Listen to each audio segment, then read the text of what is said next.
Assalamualaikum warahmatullahi wabarakatuh. Perkenalkan, nama saya Hani Maulidina, NIM T 2019-40005. Jadi pada kali ini saya akan membahas mengenai jenis-jenis membaca. Kita masuk ke pembahasan jenis-jenis membaca. Nah, jenis-jenis membaca ini terdiri dari dua jenis. Yang pertama ada membaca nyaring dan yang kedua ada membaca dalam hati atau membaca dalam senyap. Nah, yang pertama, membaca nyaring merupakan kegiatan membaca dengan menyuarakan tulisan yang dibacanya dengan ucapan dan intonasi yang tepat agar pendengar dan pembaca dapat menangkap informasi yang disampaikan oleh penulis, baik yang berupa pikiran, perasaan, sikap, ataupun pengalaman penulis.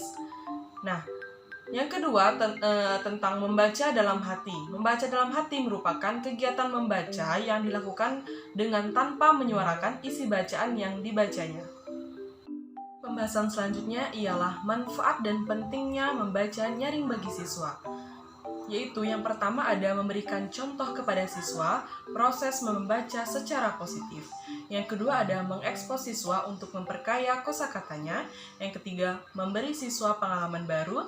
Dan yang keempat memberi siswa kesempatan menyimak dan menggunakan daya imajinasinya. Selanjutnya, manfaat dan pentingnya membaca dalam hati bagi siswa. Yang pertama, dapat mengembangkan kosakata pada siswa.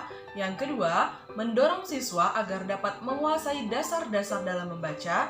Yang ketiga, memberikan dampak positif dalam kemampuan membaca siswa. Dan yang terakhir, melatih siswa dalam memahami isi bacaan. Nah, di sini membaca dalam hati ini terbagi menjadi membaca ekstensif dan membaca intensif. Apa itu membaca ekstensif? Membaca ekstensif merupakan teknik membaca secara cepat tanpa mengurangi pemahaman inti bacaan. Yang kedua, membaca intensif merupakan studi skema, telaah isi, dan penanganan terperinci yang dilaksanakan di dalam kelas terhadap suatu tugas yang pendek kira-kira 2-4 halaman setiap hari. Nah, membaca ekstensif itu terdiri dari membaca survei, membaca sekilas, membaca dangkal.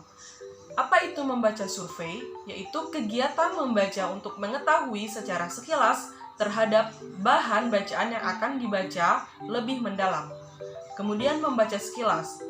Membaca sekilas merupakan kegiatan membaca dengan mengandalkan kecepatan gerak mata dalam melihat dan memperhatikan bahan tertulis yang dibacanya. Kemudian, membaca dangkal. Membaca dangkal adalah membaca bahan bacaan secara dangkal dengan tujuan memperoleh pemahaman secara dangkal. Nah, kemudian membaca intensif. Di sini membaca intensif itu terdiri dari 5 bagian. Yang pertama ada membaca teliti, yang kedua ada membaca pemahaman, yang ketiga ada membaca kritis, yang keempat ada membaca ide, dan yang kelima ada membaca kreatif. Jadi pertama kita akan membahas tentang membaca teliti. Membaca teliti ini merupakan membaca yang dilakukan dengan ketelitian yang tinggi guna menemukan informasi dalam bahan bacaan sesulit apapun bacaan tersebut. Kemudian yang kedua membaca pemahaman. Membaca pemahaman merupakan kegiatan membaca untuk menyerap informasi dari bahan bacaan tersebut dan memahami atau mengetahui maksud atau makna yang tersirat dari bacaan tersebut, sehingga dapat tersampaikan dengan baik kepada pembaca. Yang ketiga ada membaca kritis. Membaca kritis merupakan membaca yang dilakukan secara bijaksana, mendalam, evaluatif dengan tujuan untuk menemukan keseluruhan bahan bacaan, baik makna baris-baris, makna antar baris, maupun makna balik baris. Yang keempat ialah membaca ide. Apa itu membaca ide? Membaca ide ialah kegiatan membaca yang ingin mencari, memperoleh, serta memanfaatkan yang terdapat dalam bacaan.